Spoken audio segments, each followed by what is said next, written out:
وَلْتَكُن مِّنكُمْ أُمَّةٌ يَدْعُونَ إِلَى الْخَيْرِ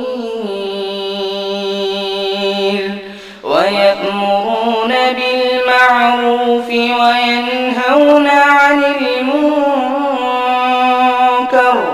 وَأُولَٰئِكَ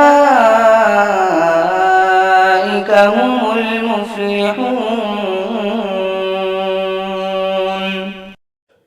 إن الحمد لله نحمده ونستعينه ونستغفره ونعوذ بالله من شرور أنفسنا ومن سيئات أعمالنا من يهده الله فلا مضل له ومن يضلل فلا هادي له وأشهد أن لا إله إلا الله وحده لا شريك له وأشهد أن محمدا عبده ورسوله أما بعد فإن خير الحديث كتاب الله وخير الهدي هدي محمد صلى الله عليه وسلم وشر الأمور محدثاتها وكل محدثة بدعة وكل بدعة ضلالة وكل ضلالة في النار.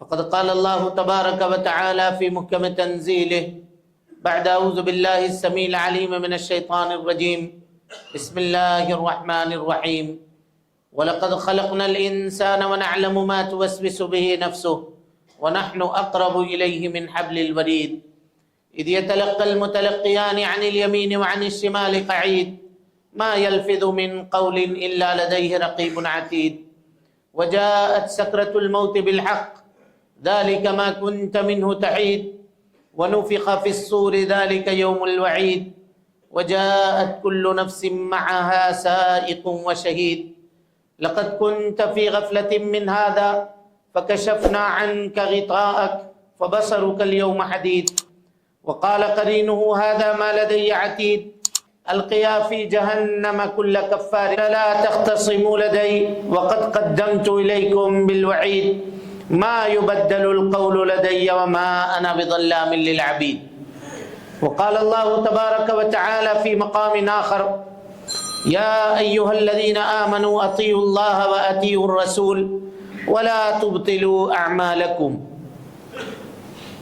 محترم حاضرین، دوستوں، بزرگوں اور ساتھیوں، پردہ نشین اسلامی رشتے کی مائیں اور بہنیں، ہر قسم کی تعریف، حمد و ثنا، کبریائی، پاکیزگی اور بڑائی تمام مخلوقات کی بندگی کا اکیلا مستحق اللہ رب العالمین کے لیے لائق و سزاوار ہے۔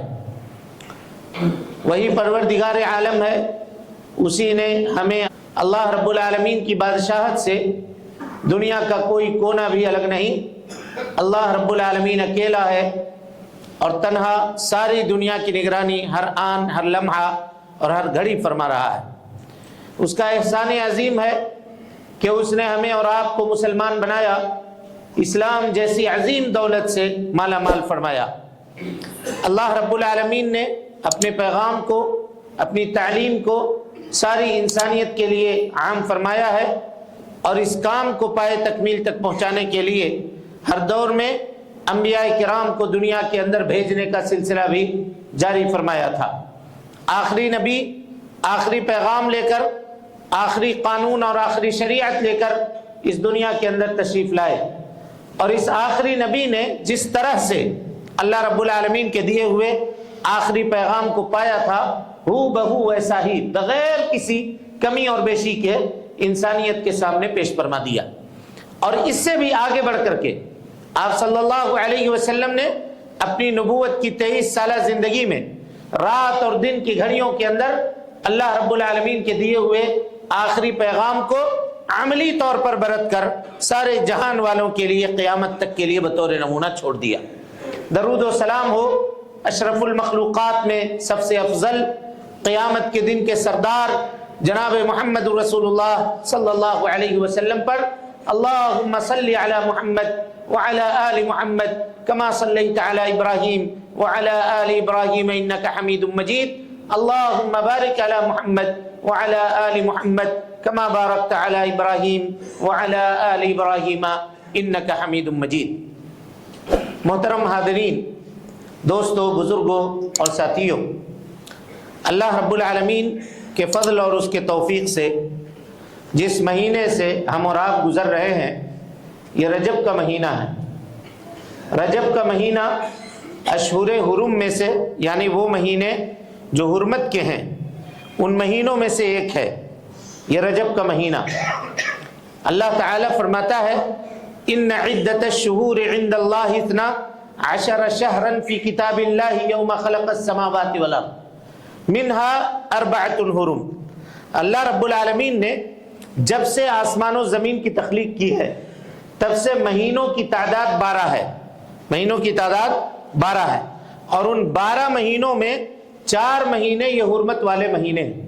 اللہ تعالیٰ کہتا ہے فَلَا تَظْلِمُوا فِيهِنَّ أَنفُسَكُمْ، تم کبھی بھی اپنے اوپر ظلم مت کرو، لیکن خصوصیت کے ساتھ ان 4 مہینوں میں ظلم سے اور زیادہ بچنے کی کوشش کرو، اور زیادہ پرہیز کرنے کی کوشش کرو، گناہ سے باز رہنے کی کوشش کرو۔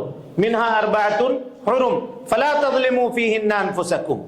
اور قتال کی ابتدا، لڑائی کی ابتدا، جنگ کی ابتدا اس مہینے کے اندر نہ کیا کرو، یہ اللہ رب العالمین نے ہمیں اور آپ کو بتلایا۔ یہ 4 مہینے کون کون ہیں؟ تو ذی قعدہ، ذی الحجہ اور محرم، یہ 3 ایک ساتھ ہیں۔ سلاسن سرد، 3 مہینے ایک ساتھ ہیں۔ ذی قعدہ یعنی جو عید کا مہینہ ہوتا ہے شوال، اس کے بعد کا جو مہینہ ہے ذی قعدہ، ذی الحجہ جو بقرعید کا مہینہ ہے، اور محرم کا مہینہ، یہ تینوں مہینہ لگاتار ہیں حرمت والے۔ ایک مہینہ جو بچا وہ یہی مہینہ ہے رجب، رجب کا مہینہ جس سے ہم اور آپ گزر رہے ہیں۔ اس کی یہی صرف فضیلت ہے کہ اس مہینے میں یا یہ حرمت کا ایک مہینہ ہے، یا اس مہینے کے تعلق سے قرآن مجید کی آیت نازل ہوئی ہے، اور 3 مہینے کے تعلق سے اس سلسلے میں صرف یہی بات ثابت ہے۔ اس کے علاوہ اور جو بھی بات ہے، مثال کے طور پر اس مہینے کی ابتدا میں لوگ ایک دوسرے کو میسج کرتے ہیں اور ان کو فون کیا کرتے ہیں، مبارکبادی دیتے ہیں، اور ایک دعا زبان زد غیر جانکار بھی، اصل میں باطل کا ہجوم اتنا زیادہ ہے انٹرنیٹ پہ اور اس طرح سے جو تواصل اجتماعی کے ذرائع ہیں، سوشل میڈیا ہیں، اس پہ بدعتی لوگوں کا ہجوم اس قدر سخت ہے کہ اس پہ اچھے اچھے عقیدے والے لوگ بھی ڈگمگا کر کے رہ جا رہے ہیں۔ اور اچھے عقیدے ہم کہہ رہے ہیں، اس سے مراد خاندانی عقیدہ ہے، علمی عقیدہ نہیں، ورنہ علم سے، عقیدے کے تعلق سے ہمارا کتنا لگاؤ ہے یہ ہم اور آپ بہت اچھی طریقے سے جانتے ہیں۔ اگر علم سے ہمارا لگاؤ ہوتا تو کوئی بھی آدمی اس طرح سے ہمیں گمراہ کرنے کی کوشش نہیں کرتا۔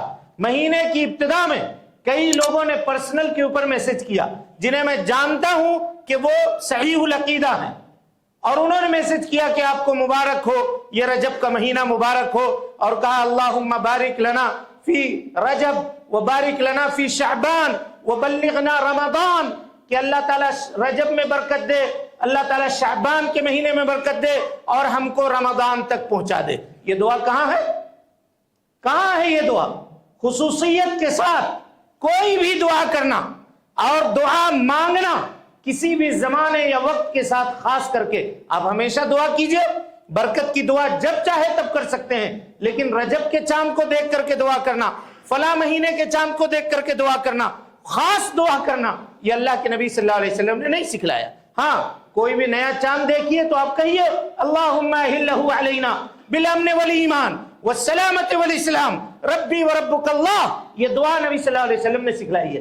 لیکن رجب کا مہینہ دیکھ کر کے یہ دعا پڑھو، شعبان کا مہینہ دیکھ کر کے یہ دعا پڑھو، رمضان کا مہینہ دیکھ کر کے یہ دعا پڑھو، یہ کہاں ہے؟ کس کتاب کے اندر موجود ہے؟ ذرا آپ بتلائیے۔ تساہل کا یہ عالم ہے کہ لوگوں نے سنت اور بدعت کے تمیز کو ختم کر دیا۔ میں آپ کو بتلا دوں کہ یہی وہ بدعت راستہ ہے جس کے ذریعے سے لوگ شرک کے اندر مبتلا ہوتے ہیں۔ بدعت شرک کا وہ چور دروازہ ہے کہ جہاں آدمی ایک مرتبہ اتر گیا تو یہ ایک ایسا ڈھلاؤ اور ڈاؤن ہے کہ اترتا چلا جائے گا، اس کے پاؤں میں پھر بریک لگنے والا نہیں ہے۔ لوگ کہتے ہیں کسی بھی معاملے کی اہمیت کو گھٹا دیتے ہیں۔ ارے بھائی جو غلط ہے وہ غلط ہے، اگر اختلافی مسئلہ ہے اس کا کیا مطلب کہ وہ مسئلے میں یہ بھی کر سکتے یہ بھی کر سکتے؟ یہ کہنے کا مطلب ہے اختلافی مسئلے میں صحیح دلیل جس کی جانب ہوگی اسی بات کے اوپر عمل کیا جائے گا۔ آج بڑے بڑے لوگوں کو آپ دیکھیے گا، چوغا پہنتے ہیں، ٹوپی پہنتے ہیں، گرو گھنٹال بنے ہوئے ہیں، لیکن اگر ان سے کہیے کہ اس مسئلے میں کیا معاملہ ہے تو کہیں گے اختلافی مسئلہ ہے، یہ بھی چلے گا یہ بھی چلے گا، اس میں سختی نہیں کرنی چاہیے۔ کہاں ہے آپ کی منہج؟ پھر کہاں ہے منہج؟ آپ کیسے منہج کے ماننے والے ہیں؟ آپ ہر مسئلے کو یہ کہا کر کے کہ اس میں سختی نہیں کرنی چاہیے۔ کیوں نہیں سختی کرنی چاہیے؟ دین اللہ کا مکمل ہے، جناب محمد رسول اللہ صلی اللہ علیہ وسلم نے دین کو مکمل کیا ہے۔ جو اس زمانے میں شریعت نہیں تھی، آج کے اس زمانے میں کبھی شریعت نہیں ہو سکتی۔ لہذا یہ بات جان لیجئے کہ کوئی بھی آدمی اس بات کو ثابت نہیں کر سکتا کہ اللہ کے نبی صلی اللہ علیہ وسلم نے رجب کے مہینے میں کوئی خاص دعا سکھلائی ہو تاکہ وہ دعا مانگی جائے، وہ دعا مانگی جائے۔ اور اگر کوئی آدمی سنت سمجھ کے یہ عمل کرتا ہے تو وہ بدعت کا ارتکاب کرتا ہے، اور بدعت کا ارتکاب کرنے والا اپنے عملوں کو ضائع کرنے والا ہے۔ حدیث قرآن مجید کی آیت سنیے، فرمایا جناب محمد رسول اللہ صلی اللہ علیہ وسلم نے، اللہ رب العالمین نے قرآن مجید کے اندر فرمایا، کہا یا ایھا الذین آمنو، اے ایمان لانے والو، اطیعوا اللہ، اللہ کی اطاعت کرو، واطیعوا الرسول، اور رسول کی اطاعت کرو، ولا تبطلوا اعمالکم، اور اپنے عملوں کو ضائع مت کرو۔ کیا معنی ہوا آیت کا؟ کہ جو آدمی اللہ اور اس کے رسول کی اطاعت کر رہا ہے وہ اپنے عملوں کو بچا رہا ہے، اور جو اللہ اور اس کے رسول کی اطاعت نہیں کر رہا ہے وہ اپنے عملوں کو کیا کر رہا ہے؟ ضائع اور برباد کر رہا ہے۔ یعنی اللہ اور اس کے رسول کی اطاعت سے انحراف کرنا یہ اپنے عملوں کو ضائع کرنا ہے اور برباد کرنا ہے۔ اور صحابہ کرام رضوان اللہ علیہم اجمعین اس بات کے اوپر سختی سے عمل پیرا تھے۔ آپ کہا کرتے تھے کہ جو چیز جناب محمد رسول اللہ صلی اللہ علیہ وسلم کے زمانے میں دین نہیں تھی وہ آج کبھی بھی دین نہیں ہو سکتی، وہ دین نہیں ہو سکتی۔ کہا حضرت عبداللہ ابن مسعود کہتے تھے کہ سنت کے مطابق ایک دن کی گئی عبادت بدعت کی سال بھر کی عبادت سے بہتر ہے، اس لیے کہ وہ اصل دین کو نقصان پہنچانے والا ہے۔ بدعت انسان کے دین کو ڈھا دینے والا ہے، اور اسی طرح سے چھوٹی چھوٹی بدعتیں ایجاد ہوتی ہیں معاشرے کے اندر اور سماج کے اندر، اور سنتیں ختم ہو جاتی ہیں۔ چاہیے یہ تھا کہ رجب کا چاند نظر آیا تو جو مسنون دعا ہے وہ دعا پڑھنی چاہیے تھی، یہ ایک نئی دعا ایجاد کر کے مسنون دعا جو سنت تھی اس کو لوگوں نے کیا کیا؟ مردہ کر دیا۔ سفیان ثوری کہتے ہیں کہ کوئی بھی قوم اگر کوئی بدعت ایجاد کرتی ہے تو اللہ تعالیٰ اس بدعت کی نحوست کی وجہ سے اس سماج سے، اس معاشرے سے ایک سنت کو اٹھا لیتا ہے، ایک سنت کو اٹھا لیتا ہے، اور کہا وَلَمْ يُعِدْهَا إِلَى يَوْمِ الْقِيَامَةِ، پھر وہ سنت قیامت تک لوٹ کر کے روئے زمین پہ نہیں آتی ہے، کبھی نہیں آتی۔ کہا کیوں نہیں آتی؟ اس لیے نہیں آتی کہ وہ بدعتی اس بدعت کے اوپر عمل کرتا رہتا ہے، چھوڑتا نہیں۔ اس لیے کہ ایک گنہگار آدمی اگر گناہ کر رہا ہے، چوری کر رہا ہے، بدکاری کر رہا ہے، کوئی برا عمل کر رہا ہے، تو اگر وہ مومن ہے تو اس کو برا سمجھ کے کرتا ہے، ڈرتا ہے، اس کو ندامت ہوتی ہے، اللہ رب العالمین سے توبہ کرے گا۔ وہ ندامت اگر ہوتی ہے تو توبہ کے دروازے اس کے لیے کھلے ہوئے ہیں۔ لیکن ایک بدعتی سینہ ٹھوک کر کے بدعت کرتا ہے، ڈھول بجا کے بدعت کرتا ہے، اور سمجھتا ہے کہ تقرب اللہ کا یہی ذریعہ ہے۔ اس کو پہلے یہ پتا تو چلے کہ جو کام وہ کر رہا ہے وہ غلط ہے، تب تو اللہ کے سامنے توبہ کرے گا۔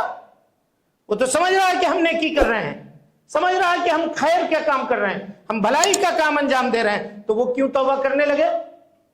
میرے بھائیوں، اس مہینے کو جو حرمت والا مہینہ تھا ایک مظلوم مہینہ بنا کر کے لوگوں نے رکھ دیا۔ اس قدر بدعتیں اس کے اندر ایجاد کی، اس قدر بدعتیں اس کے اندر ایجاد کی کہ یہ مہینہ بدعت کے دبیز چادروں میں دب کر کے رہ گیا۔ اب ان چند بدعات کا تذکرہ ہم آپ کے سامنے آج کے اس خطبے میں اختصار کے ساتھ رکھنے کی کوشش کریں گے، تاکہ جو آدمی نہ جانتا ہو وہ جان جائے، اور جو جانتا ہو اپنے علم کے اندر مزید اضافہ کر لے کہ یہ جو عمل دنیا کر رہی ہے اور جس کو دیکھا دیکھی لوگ کرنے کی کوشش کر رہے ہیں، کتاب و سنت کے اندر، شریعت کے اندر اس کی کوئی اصلیت موجود نہیں ہے۔ رجب میں کی جانے والی بدعتوں میں سے ایک بدعت یہ ہے کہ اس کے پہلے جمعرات کو لوگ روزہ رکھتے ہیں۔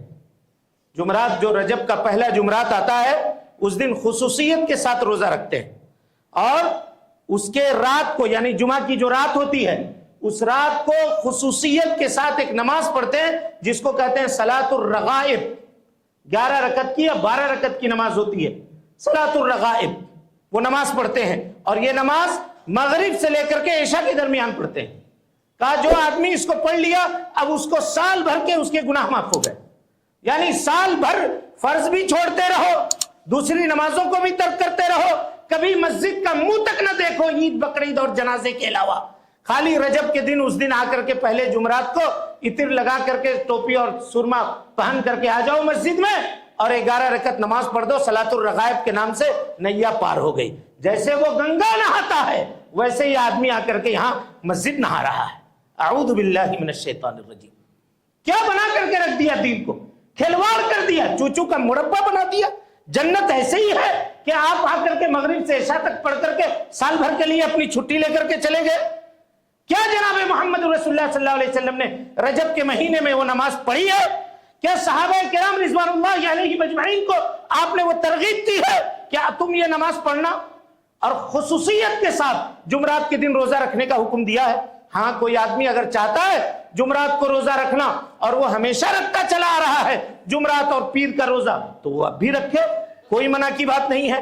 لیکن خاص کر کے رجب میں روزہ رکھنا, خاص کر کے رجب میں روزہ رکھنا کہتے ہیں بدعت ہے. حضرت عبداللہ ابن عمر لوگوں کے ہاتھ پکڑ کر کے پلیٹ کے اوپر لگا دیا کرتے تھے کہ کھاؤ کھاؤ, اس مہینے میں نے نبی صلی اللہ علیہ وسلم کو روزہ رکھتے ہوئے نہیں دیکھا, کھاؤ تم لوگ.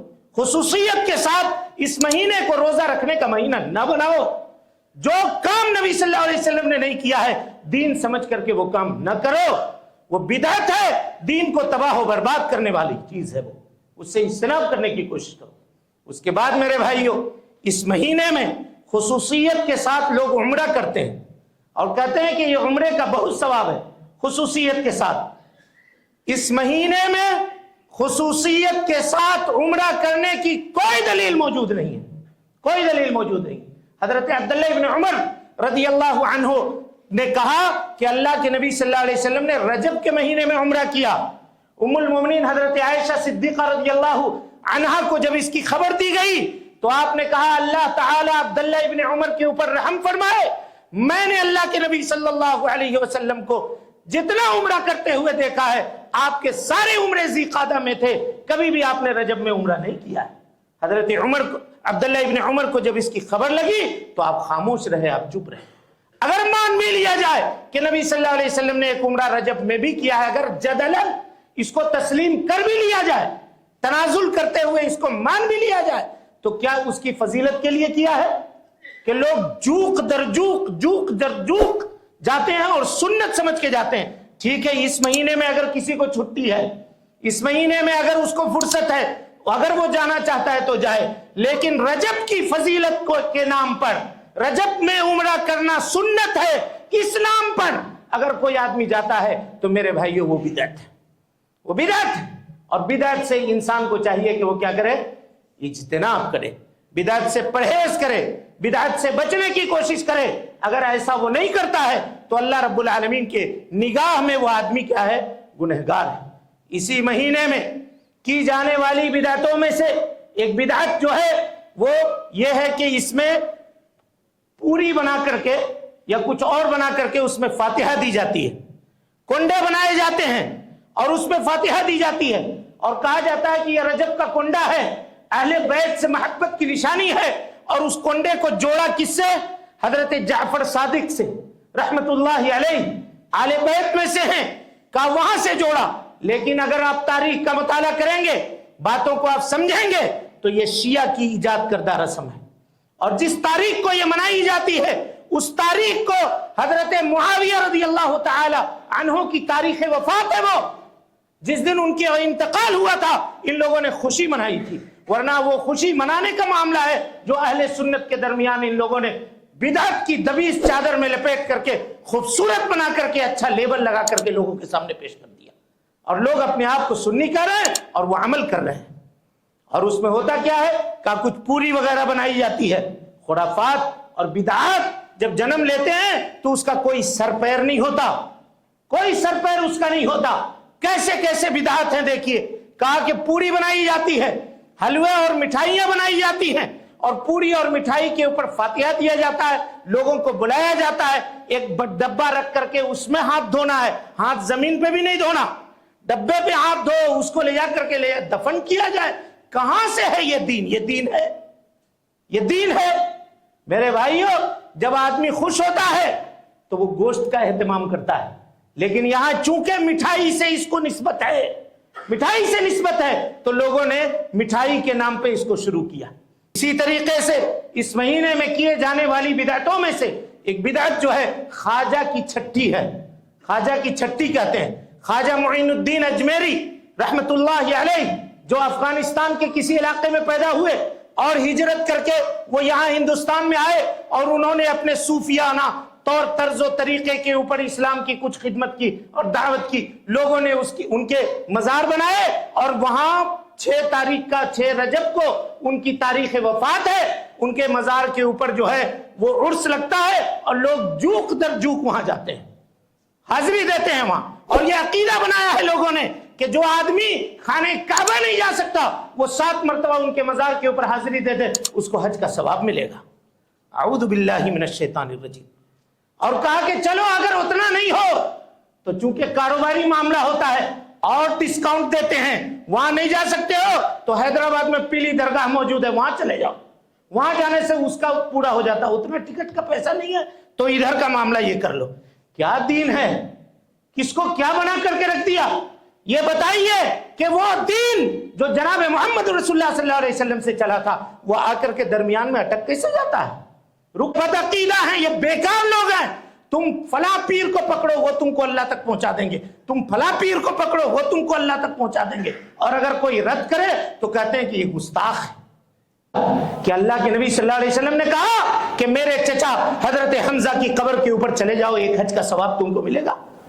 آپ نے کہا کہ میرے بیٹے ابراہیم کی قبر ہے بقیع میں، جاؤ وہاں، اور وہاں جانے والے کو تم کو حج کا ثواب ملے گا، 7 مرتبہ جا کر کے حج کا ثواب لے لینا۔ یا خود اللہ کے نبی نے یہ کہا کہ میری قبر پہ حاضر دینے والا 7 مرتبہ حاضر دینے والے کو، حاضری دینے والے کو ایک حج کا ثواب ملے گا۔ کون آدمی ہے جو نبی کے مقام و مرتبے سے اونچا ہے کہ جس کی قبر کی زیارت پہ؟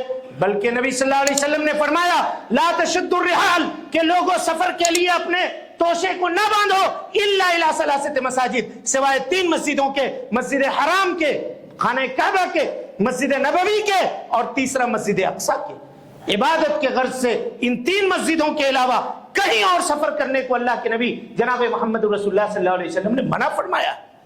یہ امت دین کے نام پر، نبی صلی اللہ علیہ وسلم کے محبت کے نام پر، بزرگوں کے محبت کے نام پر کس طرح کے اعمال انجام دے رہی ہے؟ دین کہاں گیا؟ اور دین بتانے والے لوگ کہاں گئے؟ حق بولنے والے لوگ کہاں گئے؟ آج لوگ اپنے رشتہ داروں کو بولنے سے ڈرتے ہیں، حق بات بتانے سے ڈرتے ہیں کہ ہم بولیں گے تو ناراض ہو جائے گا، ہمارے کاروباری تعلقات ٹوٹ جائیں گے، ہمارے ساتھ معاملہ ہو جائے گا، ہمارے ساتھ معاملہ ہو جائے گا۔ قسم اللہ کی، کسی کی رعایت کرنے سے زیادہ اس بات کی رعایت کیجئے کہ یہ دین ہے، یہ محمد رسول اللہ صلی اللہ علیہ وسلم کا دین ہے۔ اور کل ہم کیا منہ دکھائیں گے قیامت کے دن جب پیارے مصطفیٰ صلی اللہ علیہ وسلم یہ کہیں گے قیامت میں کہ ہم نے اس دین کو پتھر کھا کر کے لوگوں کے سامنے حق بات پھیلائی تھی، تم پھولوں کی مالا پہن پہن کر کے لوگوں کو گمراہ کر رہے تھے اور تم خاموش تھے، تم کو علم تھا، تمہیں سب معلوم تھا، تم جانتے تھے، اور اس کے باوجود تم خاموش تھے، تم چپ رہے، تم نے جواب نہیں دیا، حق بات تم نے نہیں بتلائی، صحیح رہنمائی تم نے نہیں کی، اس لیے مجرم وہ اگر ہے تو مجرم تم بھی ہو۔ اگر کتاب و سنت میں جو بات حق ہے، قسم اللہ کی آسمان و زمین اوپر سے نیچے ہو جائے، محمد رسول اللہ صلی اللہ علیہ وسلم کا وہ دین بدل نہیں سکتا ہے، کبھی نہیں بدلے گا۔ اور یہ بات بھی جان لیجئے لا تزال طائفۃ من امتی ظاہرین علی الحق، نبی صلی اللہ علیہ وسلم نے کہا تھا کوئی بدل جائے تو بدل جائے، لیکن میری امت کا ایک گروہ ہمیشہ حق بات کے اوپر قائم رہے گا حتی یاتی امر اللہ، یہاں تک کہ اللہ رب العالمین کا حکم آ جائے، قیامت قائم آ جائے، اللہ قیامت قائم ہو جائے، اللہ رب العالمین کا یہ گروہ ہمیشہ باقی رہے گا۔ دھیرے دھیرے یہی چیزیں ایجاد ہوتی ہیں معاشرے اور سماج کے اندر، اور لوگ چپ رہتے ہیں، خاموش رہتے ہیں، اور پھر یہ معاملہ پنپتا چلا جاتا ہے، شرک کے دروازے تک لوگ پہنچ جاتے ہیں۔ اور ایک آخری بات جو کہہ کر کے ہم اپنی بات کو ختم کرتے ہیں وہ یہ ہے کہ اسی مہینے کی 27 تاریخ کو لوگ شب معراج مناتے ہیں۔ اس مہینے میں اتنی بدعتیں ہیں کہ یہ مظلوم مہینہ، ہم نے کہا تھا نا، اس مہینے کو لوگوں نے مظلوم مہینہ بنا کر کے رکھ دیا۔ حرمت کا مہینہ تھا، اس کا کوئی تذکرہ نہیں ہے، کوئی تذکرہ نہیں۔ شب معراج کے نام پر کیا کیا دھما چوکڑی مچائی جاتی ہے یہ سب جانتے ہیں۔ نوجوانوں کے منانے کا الگ طریقہ ہے، بوڑھوں کے منانے کا الگ طریقہ ہے، بچوں کے منانے کا الگ طریقہ ہے۔ کوئی موٹر سائیکلنگ کرتا ہے سڑکوں کے اوپر، دوڑتا پھرتا ہے، لوگوں کے نیندوں کو حرام کرتا ہے، لوگوں کے گلیوں میں بیمار ہیں، پیشنٹ ہیں، ہاسپٹل ہیں، اور رات کے 2 بجے تک موٹر سائیکلنگ کر کے چل رہے ہیں کہ ہماری تو تہوار ہے۔ کیا ہمارے تہوار منانے کا یہی طریقہ ہے؟ اور کس نے کہا کہ 27 رجب کے رات کو جگنا یہ تہوار ہے؟ کس نے کہا؟ کہتے ہیں کہ اس رات جناب محمد رسول اللہ صلی اللہ علیہ وسلم کو معراج نصیب ہوا تھا۔ یقیناً پیارے مصطفیٰ کو معراج ہوا تھا۔ آپ صلی اللہ علیہ وسلم اپنے جسم اطہر کے ساتھ مکہ سے اپنے گھر سے نکل کر کے خانہ کعبہ لائے گئے، اور خانہ کعبہ سے آپ کو مسجد اقصیٰ لے جایا گیا، بیت المقدس، اور بیت المقدس سے آپ کو 7واں آسمان پر آپ گئے اور اللہ رب العالمین کے سامنے گئے، اور بغیر کسی ترجمان کے نور کے پردوں کے پیچھے سے اللہ رب العالمین سے گفتگو کی۔ کوئی ترجمان نہیں تھا۔ نماز آپ کو ملی، نماز لے کر کے آپ واپس آئے۔ اس بات کے اوپر ہم عقیدہ رکھتے ہیں، یہ یقین رکھتے ہیں، لیکن اسلام کے اوپر جو بدعتیں تم نے ایجاد کی ہے ہم اس بدعتوں کو نہیں مانتے ہیں۔ کس نے کہا کہ رجب کے مہینے میں ہوا ہے؟ کس نے کہا کہ رجب کے مہینے میں؟ میرے بھائیوں، مہینہ چھوڑ دیجئے، سال میں اختلاف ہے، سال میں اختلاف ہے، تاریخوں میں اختلاف ہے۔ 19 سے 25 اقوال، 27 اقوال تک مروی ہیں کہ شب معراج کس رات کو کہتے ہیں یا معراج کب ہوا ہے۔ اس سلسلے میں اختلاف ہے علماء کا۔ اگر وہ دین کا ایک حصہ تھا تو اس قدر اختلاف کیوں تھا؟ صحابہ کرام رضوان اللہ علیہم اجمعین نے اس کو نقل کرنا یہ ضروری ہی نہیں سمجھا، کیونکہ وہ دین کا معاملہ نہیں تھا۔ اے معراج منانے والا، معراج کا جو تحفہ ہے وہ تحفہ کہاں تمہیں یاد ہے؟ تم راتیں تو جگتے ہو لیکن فجر کی نماز میں سوئے رہتے ہو، تمہیں شرم نہیں آتی ہے؟ جس نبی کو اللہ نے بلایا تھا 7واں آسمان کے اوپر اور وہاں سے اس کو نماز دی تھی تحفے پہ، تم اس تحفے کے لیے ناچتے تو ضرور ہو، لیکن تم اٹھ کر کے بستر سے مسجد نہیں آ سکتے، کاروبار چھوڑ کر کے مسجد نماز پڑھنے کے لیے نہیں آتے۔ تم کو شرم نہیں لاتی؟ اللہ سے غیرت نہیں ہے؟ بے غیرت ہو گئے ہو تم، دین کے نام پہ اس نبی کا جشن مناتے ہو اور اس نبی کا جو پیغام ہے اس پیغام کا مذاق اڑاتے ہو۔ اعوذ باللہ من الشیطان الرجیم۔ قوت فکر و عمل پہلے فنا ہوتی ہے تب کسی قوم کی حشمت کو زوال آتا ہے۔ آج یہ زوال کا دین ہے، زوال کا معاملہ ہے میرے بھائیوں۔ دین کو لوگوں نے کس طرح سے کھلواڑ بنا کر کے رکھ دیا ہے، آپ اس کا اندازہ کیجئے ان چیزوں سے۔ لہذا ضرورت اس بات کی ہے کہ حق بات کو عام کیا جائے، شریعت کی نکھری اور ستھری تعلیموں کو لوگوں کے سامنے پیش کیا جائے اور ان کو بتلایا جائے کہ حق کیا ہے اور باطل کیا ہے۔ ہم اللہ سے دعا کرتے ہیں، اللہم ارنا الحق حقا وارزقنا اتباعہ۔ اے اللہ حق کو حق دکھا دے اور اس کے مطابق اتباع اور پیروی کرنے کی توفیق عطا فرما دے۔ وارنا الباطل باطلا، اے اللہ ہماری نگاہوں میں باطل کو باطل بنا دے۔ وارزقنا اجتنابہ، اور اے اللہ اس سے اجتناب کرنے کی ہم سب کو توفیق نصیب فرما۔ اے اللہ ہم میں سے جو لوگ بیمار ہیں انہیں شفا کاملہ عاجلہ نصیب فرما دے۔ اے اللہ جو پریشان حال ہیں ان کی پریشانیوں کو دور فرما دے۔ اے اللہ رب العالمین ہم سب کے اوپر اپنی رحمت کی چادر عام فرما دے۔ اے اللہ رب العالمین جو جہاں کہیں مسلمان بھائی پریشان ہیں اللہ ان سب کی پریشانیوں کو دور فرما دے۔ اے اللہ رب العالمین ہمارے دین کی حفاظت فرما لے۔ اے اللہ ہمارے ایمان کی حفاظت فرما لے۔ اے اللہ بدعتوں سے اجتناب کرنے کی توفیق نصیب فرما، سنتوں کے مطابق زندگی گزارنے کی توفیق نصیب فرما۔ اے اللہ شرک سے محفوظ کر دے۔ اے اللہ توحید کے اوپر استقامت عطا فرما، جب تک زندہ رکھ، دین اسلام پہ زندہ رکھ، اور جب اٹھا ایمان پہ اٹھا۔ اقول قولی ھذا واستغفر اللہ لی ولکم ولسائر المسلمین من کل ذنب وخطیئۃ فاستغفروہ انہ کان للأوابین غفورا۔ محترم سامعین و ناظرین، آپ تمام حضرات سے گزارش ہے کہ مرکزی جامع مسجد کے خطبات اور دروس کو اگر آپ سننا چاہتے ہیں تو اس چینل کو آپ لائک کریں، اس کو سبسکرائب کریں اور اس کو لوگوں تک پھیلانے کی کوشش کریں۔ اللہ رب العالمین ہم سب کی نیکیوں کو قبول کرے۔ وجزاکم اللہ خیرا۔